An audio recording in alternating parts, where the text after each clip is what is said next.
korraldajatele kutsumast ja aitäh seda teemat töötamast teie õppepäeva. Aitäh kõigile, kes on siia kokku tulnud. See, et teid nii palju on, see näitab, et see teema on oluline. Ja kirjaoskuse tähtsuse tõustes, mis otsustuskonnas ju kogu aeg toimub, siis on järjest tähtsam ka see teema, et miks ja mil moel siis osa inimesi ei õpi lugema ja mida siis teha sellise puhul. Ja sellest on siis ka minu... Ei kosta, et kui natuke lähedale. Lüüte sisse läheb. Lähedale kogu. Kas nii on parem?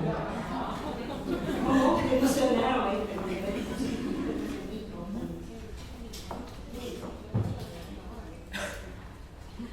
Ja sellel lühikese aja jooksul, mis siin nüüd on ettekande jaoks, et ma jagasin need teemad siis niimoodi, et mis on see lugemisraskus, miks kõik lapsed ei omanda ühtemoodi, mida siis teema selle lugemisraskusega lugema, ütleme nii, on ta siis laps või noor või täiskasvanu. Ja kuidas teda toetada siis raamatukogu tingimust.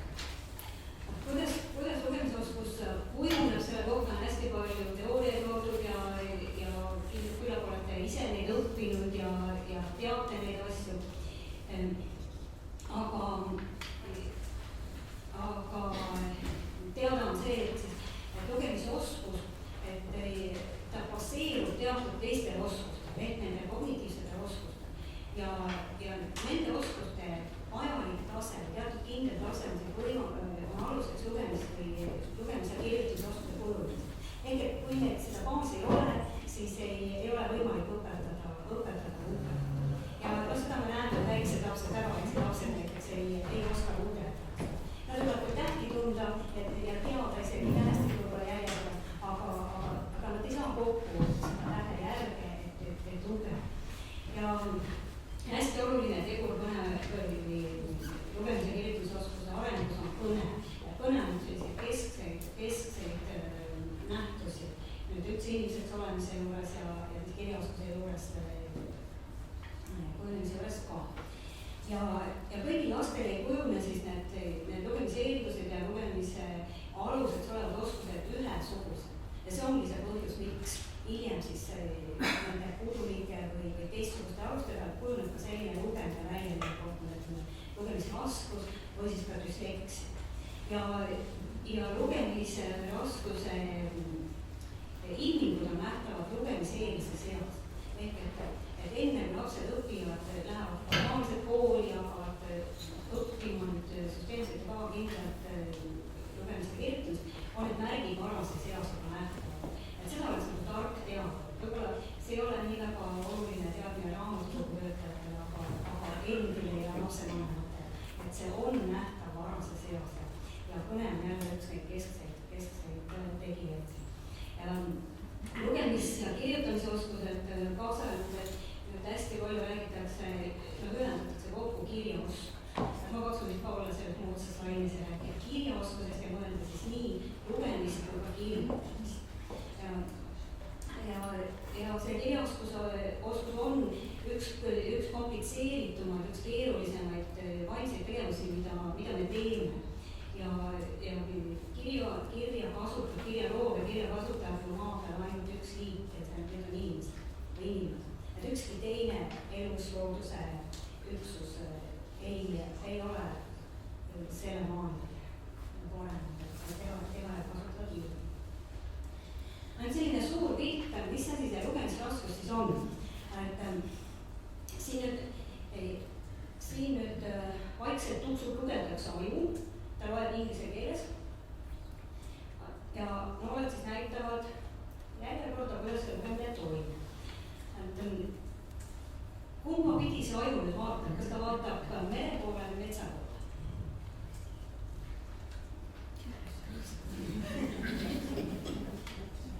Kohe algab kontrollime. Vaatab sadama poole, vaatab mere poole, jah? Miks? Ja midagi on siin taga, just. Nii, jah. See on siin taga. kuklas ja kui kukla on siinpool, siis nina peab jääma siiapoole. ja see on nüüd üks esitamistest tingitud vabandust.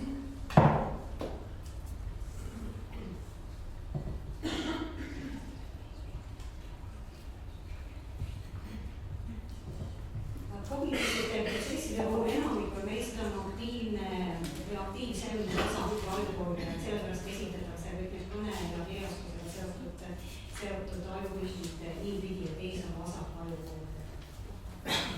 ja hakkab lugemisprotsess siis siit kuklasavast selle hetkel, kui silm näeb tähti ja hakkab tähtede ära tundma. Seejärel jõuab see aktiivne impulss sõnade häälikuse kui äratundmiseni, ehk kuidas see sõna koostab. ja siis toimub selline motoorse plaani tegemine, kuidas seda sõna välja tuleb, missuguseid liigutusi on tarvis teha selleks, et see sõna välja öelda. ja lõpus toimub siis väljaütlemine siin selle motoorse piirkonna aktivatsiooni no niimoodi ta toimub. Eesti keeles võib lugemine toimuda ka nii, et toimub, on tähtede äratundmine, sõna kõla äratundmine, aga tähendust veel ei pruugigi tunda. ja siis tuleb see plaan, kuidas välja öelda ja kui sõna välja öeldakse, siis alles tuleb see tähendus taha. Tulevad teil meelde need lapsed või laste selline lugemine, kus ta loeb tähed kokku näiteks sai, see on sai. Et tihtilugu ütlevad enne välja ja siis, kui ta kuuleb seda sõna reaalselt, siis alles tuleb see tähendus taha. Et noh, niimoodi siis lugemise praegu me teame, niimoodi ta toimub.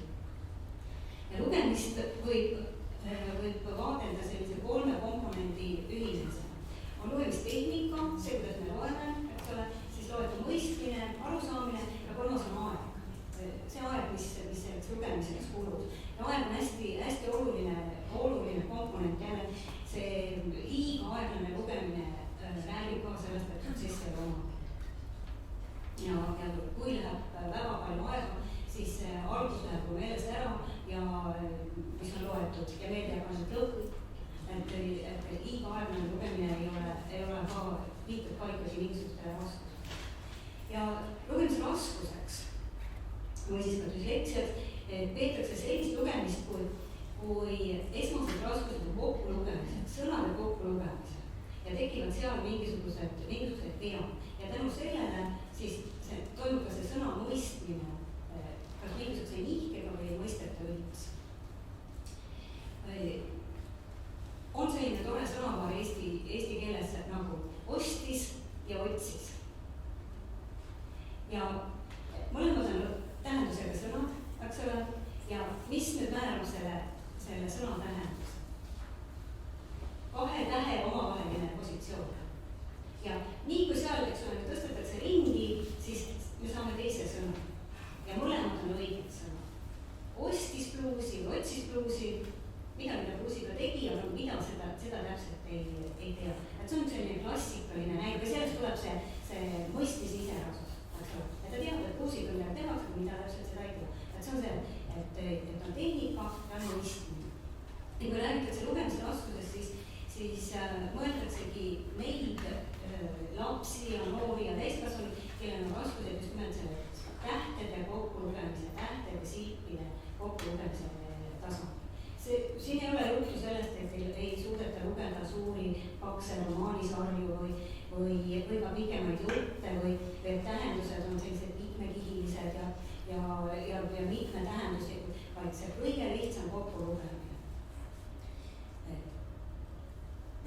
Ja oleme ka siia öelnud, et esmaselt on need lugemistehnilised raskused ja seejärel siis loetu mõistmise raskus. See on see lugemise raskuse süda või sisu. Ja lisaks võivad olla veel raskused ka tajudes, tähelepanus, motoorikas, mõtlemisest jõuame natukene vaadata. Aga põhiline on see, et loetakse valesti kokku. Ja see põhineb kõne ja keelekasutuse iseärastusel. Ehk et paljudel juhtudel, paljudel lastel, kes hiljem loevad raskustega, on tagasivaatamine, on täheldatud kõnehäired varases eas, lugemiseelises eas. Ja paljud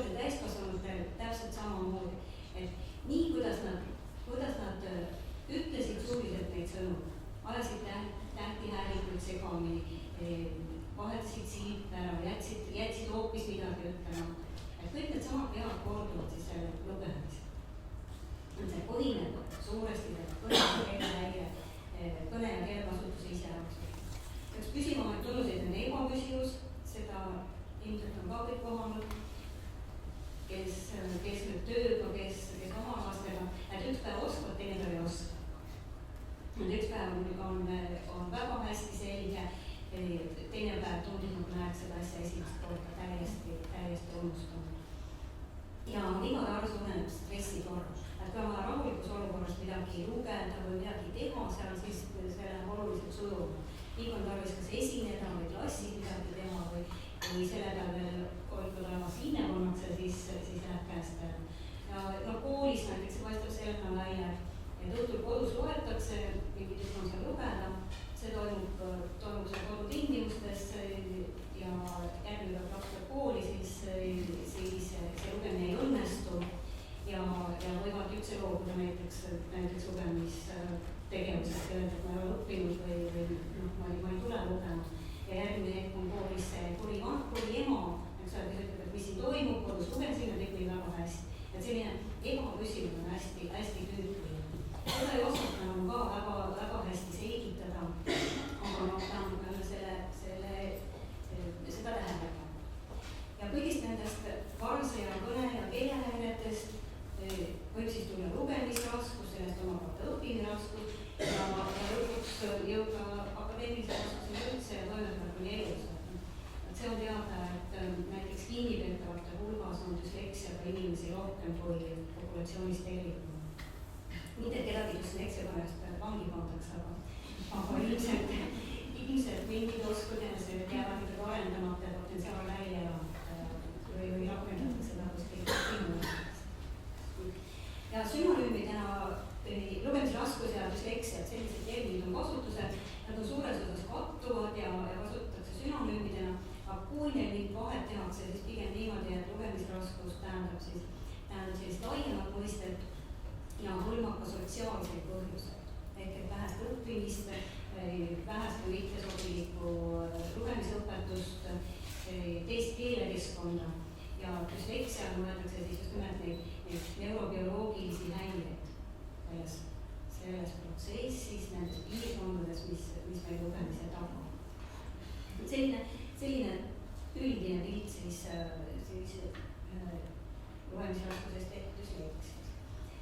Ja kui nüüd natuke sinna sisse vaadata, et mis see düsleksia on, siis teda on hea mõelda nagu 3 tasemega. See on võtab riiki välja pakutud mudel, 3 taset, bioloogiline tase, kognitiivne tase ja sooritustase, kus esimene tase on aluseks järgmisele, teisele, teine tase 3. omavahel on nad seotud ja kõrval on siis selline läbiv meedium on keskkond, mis omakorda ka mõjutab nii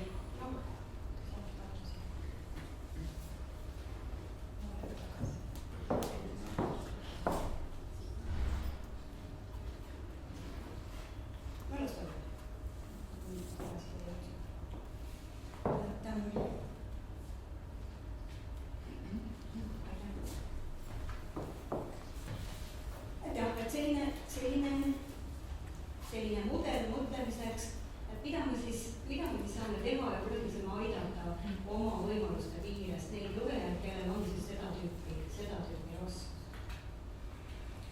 Esimene tase, see bioloogiline tase, et see alla käivad geenid, siia alla käib aju ja ajutöö ja siia alla mõeldakse ka ja uuritakse ka hormoonide rolli. Teada on, et nüüdseks on välja selgitatud päris mitmed geenid, mille muutused põhjustavad sellist lugemist, mille kohta me ütleme, et düslektiline lugemisraskus.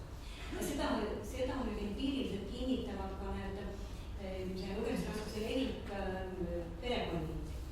Kus perekondadest on sees, siis kipub korduma meesliini pidi. Ja me teame, et isegi kuninglik sugu ei päästa düsleksiast. Rootsi kuninga pere räägib väga avalikult ja avameelselt ja ka tänuväärne, et seda teevad oma pere vastust. Ja mis siis on välja leitud, et nende düsleksiaga lugejatel ongi aju struktuur või aju osad või siis aju aine ja tegevus natukene teistmoodi kui nendel, kes loevad siis nii-öelda tavalisel moel. Nüüd siis küsimus, et kas me saame raamatukogus midagi teha selle ajutööga, saame kuidagi seda mõjutada? Aju treenida. Kuidas? Aju treenida mingite puslede, mingite hoopis teiste vahendite. Näiteks mingite kujundite. Jah. Aga see hakkab äkki sinna kognitiivse peale rohkem. No kui nüüd meeles on, siis siin need noored olid vahepeal ka siit keskkonna juurest, eks ole, et järelikult midagi on, aga ilmselt me ikkagi nüüd iga konkreetse lugeja kooliga ajusse midagi suurt teha ei saa. Ei ole sellist kummuti moodi aju, et teeks lahti ja teeks korda, et las ta siis jääb. Mis nüüd see kognitiivse taseme peal, mis siin mõeldakse neid lugemiseeldusi, neid protsessi, mis on aluseks kõneleja ja hiljem siis lugejate. Ja kognitiivsed protsessid on tajud, tähelepanu, mälu, kõne, mõtlemine ja düsleksiaga lugejatel on teatud iseärasuselt nägemistajus, teatud iseärasuselt kuulmistajus. Ehk tähtede tajumisel on raske eristada väikseid detaile, raske eristada nende suunda ja tähtede puhul me teame, et suund on hästi oluline. Kui nüüd mõelda, kuidas on kirjatähtedega kirjutatuna B ja D. B, ükskõik kui pidi vaadata ja mõelda. Elemendid on samad, lihtsalt see paigutus on teistmoodi. Sellest sõltub, kas on üks täht või on teine. Et on sellised kognitiivsed raskused ja on raskused ka nende protsesside kiiruses, kui kiiresti see käib. Tihtilugu kipuvad olema aeglasemad, kordama seal neid protsessi ja tegevusi ja me näeme seda teatud tegevust. Nüüd küsimus, et kas me saame raamatukogus midagi teha? Nüüd oli see hea mõte. Saame lasta pusled kokku panna, jah? Võttena väga õige usu. Niisama tähtedega mängimist. Mul on hea meel kuulda, et te olete valmis seda raamatukogus tegema. Lugemismängu. Aitäh. Olen üks lugemismängu kogumiku koostaja ja tagasiside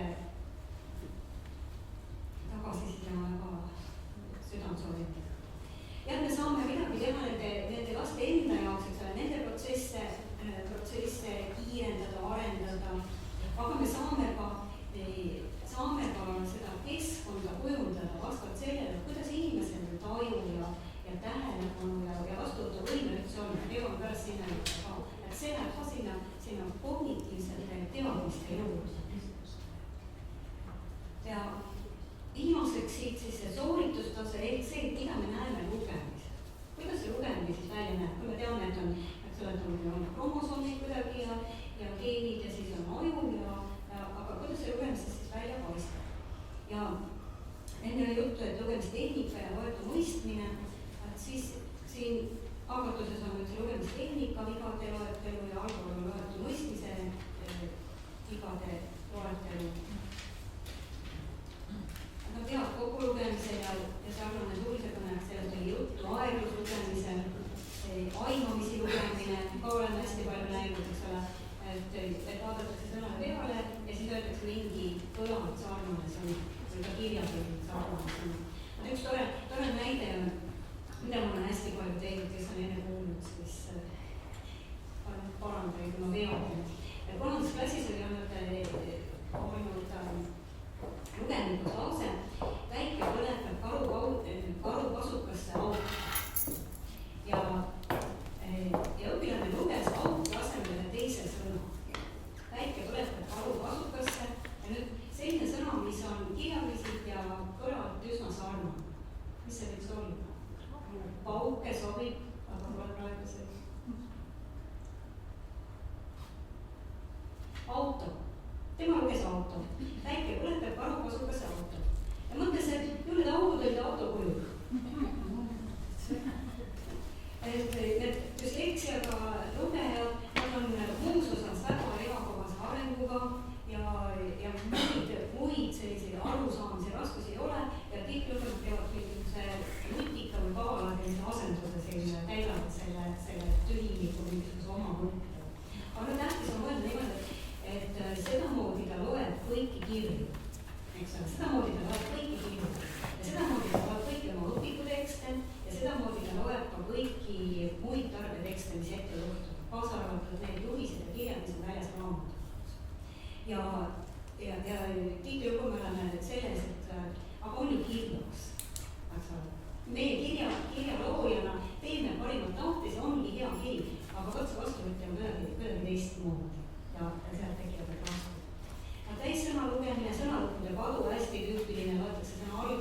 või mõeldakse koma tahtsile, jäetakse sealt midagi ära. Meie keeles on ju hästi palju infot on sõna lõpuses. No, näiteks mitmus, et kas on lille-tele või lille-lee, see vahe on just seal sõna lõpus, et ikkagi tuleb grupi kaupa järjekindlalt sinna lõppu juurde, siis me saame teada, et kui paljudest juttu on. Siis tehnilistest vigadest ridade kaotus ja sõnade vahel hästi tüüpiline viga ja seda on nüüd ka need neurobioloogid ja psühholoogid välja mõõtnud, et see on ka seotud silmade liikumisega ja silm hüppabki ridade peale, silm hüppab mööda rida üle sõna ja raske on järge pidada. Et küll kellelgi on kodus selline laps olnud, et või sedasi mõni laps lugenud, et tuleb see kärsitus meelde, et ta ei keskendu või ta ei pane tähele või ta ei pinguta küll, et see jätab sellise mulje, et ta ei tee, aga tegelikult tema silm ongi selline. Ja raskused on mehaanilisel lugemisel. Ja sellest johtuvalt siis on need mõistmisega seotud raskused, ebatäpne mõistmine, et selle ostis või otsis, midagi tegi, täpselt ei tea. Raskused on vajaliku leidmise tekstist ja meeldejäämise. Ehk et kui anda tekst ja öelda, et siin on need asjad kohe läbi, siis nendel düslektsiad lugejatel on väga keeruline aru saada, mis sealt nüüd see oluline oli. Hakkab otsast lugema ja loeb nii kaua kuni jaksab, aga mis see oluliselt oli, on väga raske välja tulla. Ja raskused on siis ka üksikasjade leidmisel, kui öelda, et mingi küsimus on seal, mis oli koera nimi. Et siis orienteeruda tekstis ja kiiresti üle vaadata ja leida, kus see koera nimi on, siis väga keeruline hakkab jälle otsast lugema ja selle ajal peale, kui teised on ammu üles leidnud, on tema juurde võib-olla see 13 rida lugeda või pool rida, see tuleb tema teksti.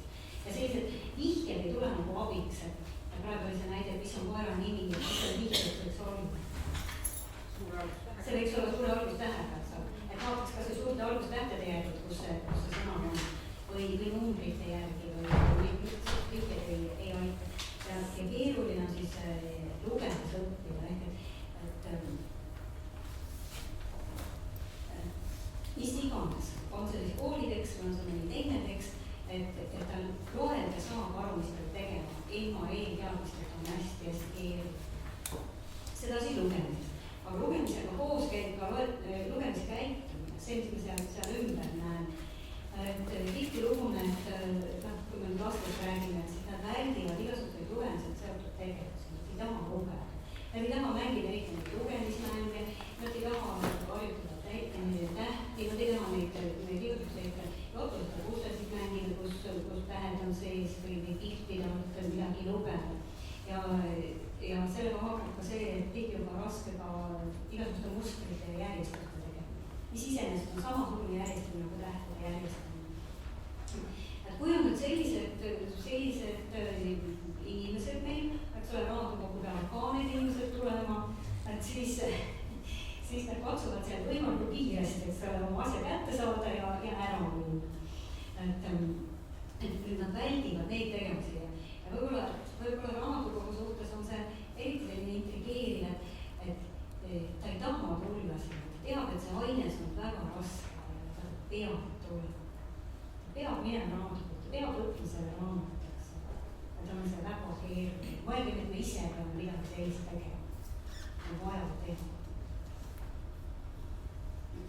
Väldivad ettelugemist, hästi tüüpiline silmade ja pea varu.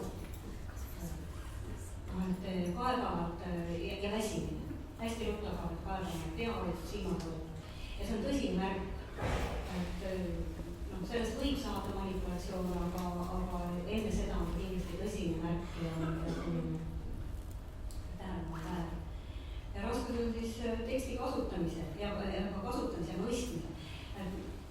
Kasutamise mõistmise näiteks võiks olla näiteks see, et kui meil on raamat ja näitame seda raamatut ja küsime raamatu pealkirja, et ta näiteks ei leia üles, kus see raamatu pealkiri on. Ta hakkab otsima sealt niimoodi pilke kuidagi suure kaarega, siis jõuab sinna raamatu pealkirja. Need lugejad lapsed leiavad kohe üles, kus pealkiri on. Või kes on autor või kus on autor kirjas. Seal on mingi vahe, mingisugune vahe kujunduses, kuidas on esitatud pealkiri, kuidas on esitatud autor.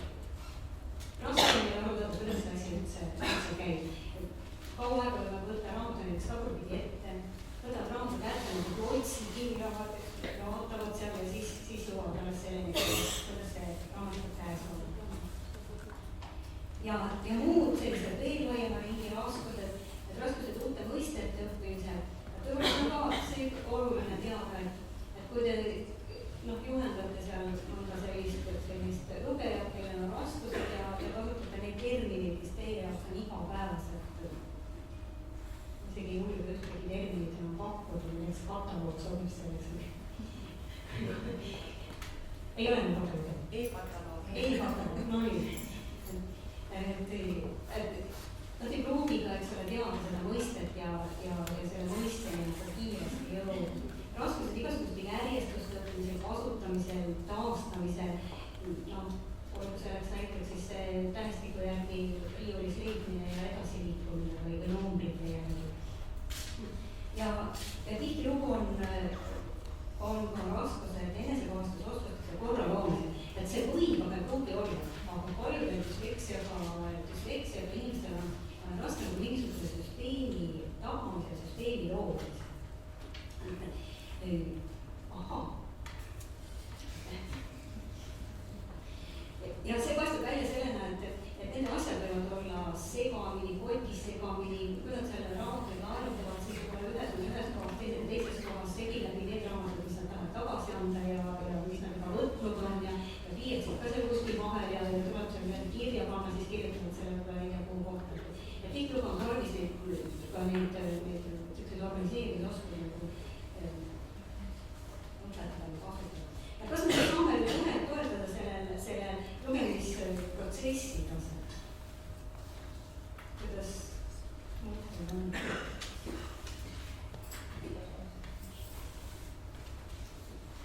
Ei tohi olla liigselt stressi tekitada. Kuidas sa aru ei saa vaadata, et seal on tähestikki paigas? Aitäh, just nimelt, et me ei saa õpetada, eks ole, neile seda lugemisõpet seal teha, aga me saame olla teadlikud, et sellised raskused on ja mitte survestada stressiga. Et kuskilt ettekandest ma lugesin, et üks lugemine, düsleksiaga inimene ütles, et raamatukogu minek, see on lõvipookasse minek. Ta on niigi stressis, et ta teab, et seal antakse neid asju lugeda ja siis veel mingi käsitlus ka ma ütlesin teile. Ja keegi ütles, et ta oli küsinud raamatukogu töötaja käest mingisugust infot ja raamatukogu töötaja ütles, et see on seal kirjas. Pööras otsa ringi ja või ära, eks ole. Teda juhatati selle meediumi juurde, mida ta ei saanud kasutada. Ja keskkond ja kas me saame midagi teha selle keskkonna tasel? Kui me vaatame neid keskkonnapunkte, siin alla käib eelkõige keskkonna korraldamine ja struktureerimine, info väljapanek. Kas või näiteks see info võiks olla ka täiesti, ma ei tea, miks meil on ikka igavad, meil võiks värvilised sildid olla näiteks erinevate teemadega. Teil on meelde, et see on selle värvi, et ta ei pea lugema. Mingeid teisi koode ka veel kasutada, eks ole. Jah, et see põhitöö jääb ikkagi sinna keskkonna kohandamise juurde, keskkonna ja suhtumise kohandamise juurde. Kuidas seda lugejat toetada ja keskkonda kohandada? Ma katsun 1 minut teha.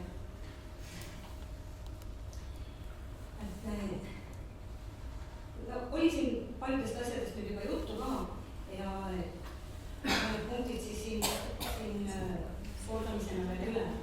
Et raskused on prioriteetide leidmisel. Kui ta tuleb raamatukogu, millest ma pihta hakkan? Mida mul on tarvis teha ja millest ma pihta hakkan? On tarvis raamat võtta, aga muid asju ka, et see näitus on ja siis tuleb veel mingi huvitav raamat hakkab silma, siis on mingi sõber seal ja tegelikult on palju. Aga just, et küsida liini, mis mu prioriteet on, kas ma saan selle teise asjaga teha või mitte ei saa teha. Tööde järjestamine, plaanide, kavade koostamine, enne küsin või enne vaatan järgi, siis lähen võtan, mitte vastu. Et kõigepealt lähen ja tuuseldan segi midagi ja siis panen selle segane jumiköös ja ei tea mida teha. Raske on töid lõpetada ja raske on enda seda edu näha. Need lapsed saavad suurt kasu sellest, kui lasta ja täiskasvanud samamoodi. Et kuidas siis on kõik ära teinud ja siis talle öeldakse, et tubli, noh, kõik on hästi, tagasi peegeldada seda. no aidata neid, kui me ei saa õpetada, siis vähemalt aidata olulise märkamisega, siin on see, kust ma selle asja leian, mida tähendab tähest, kust see täht on oluline raamatu teada, kui ta seal indiviseerub. aidata siis seda läbiviimist ja järjekindlust ja korda, et see, mida nüüd enamik lugejaid vajavad, nendel on tarvis või tuleb kasuks kas või seal riiuli ees öelda, et miks me nüüd siit vahest sisse läheme. A ja siia, D ja siia, E ja C võiks siin vahepeal olla. Lähme vaatama. Ja keskkonnakorraldus. Keskkond jagada seda eristatavaks osadeks ja märgistada selgitada. Usun, et see on juba praegu paljudes raamatukogudes nii, et toimeta neid häid praktikaid siit ära ja olgu selle kinnitused. Ja kus ei ole võib-olla nii hästi või leiate, et seda võiks arendada, et siis need võiks olla need ideed, kuidas seda keskkonda siis paremaks. Et eristada keskkonnas, kus looginud midagi tehakse. Tutvustada keskkonda selle osi, tervikute osi, tsikli on selle, need asjad on siin, need asjad on seal. Et veenduda, et õppijad oleks teadlikud, mida neid loodatakse. Et jälle seesama asi, et ma ei tea, kuidas nad oleks käinud. Ja võimaldada lugejate raamatukogu kasutamist õppida, et kõik ei saa selgeks ühe korra. Me arvame, et piisab sellest, et nad teavad, et täiesti ka selline ja leiavad raamatut seal. Ei ole nii. On tarvis, et ta saaks seda mitu korda teha. Et võiks siis olla nüüd vaadata, et mis on need takistused ja mis on need sellised piiravad kohad, kus siis see järg võib käest ära minna. Ja lugejad on ise ka hästi mõtlikad hinnangul andma ja ütlema, kus näiteks oli teadkohad, kus ei olnud teadkohad, kus ma ei saanud aru, et neid tasub koguda ja tasub arvestada. Ja kirjutatud materjalide puhul siis need selged sildid, kiidad, trükised, värvide kasutamine, värvikoodide kasutamine, nagu siin ettepanek tehti, läbivalt ühtemoodi alati, fondid, ühtemoodi, need asjad on antud selle kirja, teiste kirjadega, pikem materjali esitus võiks olla liigendatud märksõnadega või teesidega. Ja sama ette palju räägitakse sellest fondist ja fondi iseärasustest, et kus veksega inimestele on kergem lugeda, tegelikult on meil kõigile kergem lugeda neid šrifte, kus ei ole neid tähejalgu. Ehk et see antiikva stiili peal tehtud hästi lähedalt kasutusel Times New Roman, see stiil. Ja need on raske lugeda, sest neil on iga tähe selle keha küljes on veel need tähejalad. Need lähevad küllalt kaugele tähest ja tihtilugu on niimoodi, et kahe tähe see vahe on väiksem, kui see tähe kehaga ja raske on arutada, kus üldse see üks täht lõpeb ja teine täht algab. See on see tajude iseärastus. Me tajume lähedal olevaid asju kokku kuuluvad. Et tasub siis kasutada neid Kalvi ja Arial ja mis stiilid on olnud, kus need jalgad on. Ja üldiselt väikesed tähed kergendavad lugemist, et vältida suuri tähti kasutada ainult hästi suurte üksuste käristamist. Ja suhtumise poole pealt siis teil on see kannatlikkuse jutt, mitte üle varju hüppamise jutt. Kui ei ole neid baasoskusi, siis ei ole võimalik arendada seda kõrgele arenenud lugemise ja kirjutamise oskust. Ja me saame seda oma õpetuste keskkonda kujundada selliseks, et düsleksiaga lugejad sellest keskkonnast aru saaks ja sellest hakkama saaks. Järjest enam on disainerid ja kujundajad sellel meelel, et kõiki tooteid ja kõiki keskkondi kujundada nii, et võimalikult paljud inimesed seda kasutada saaks. See oleks meile universaalselt kättesaadav. Olla loominguline ja järgida oma intuitsiooni.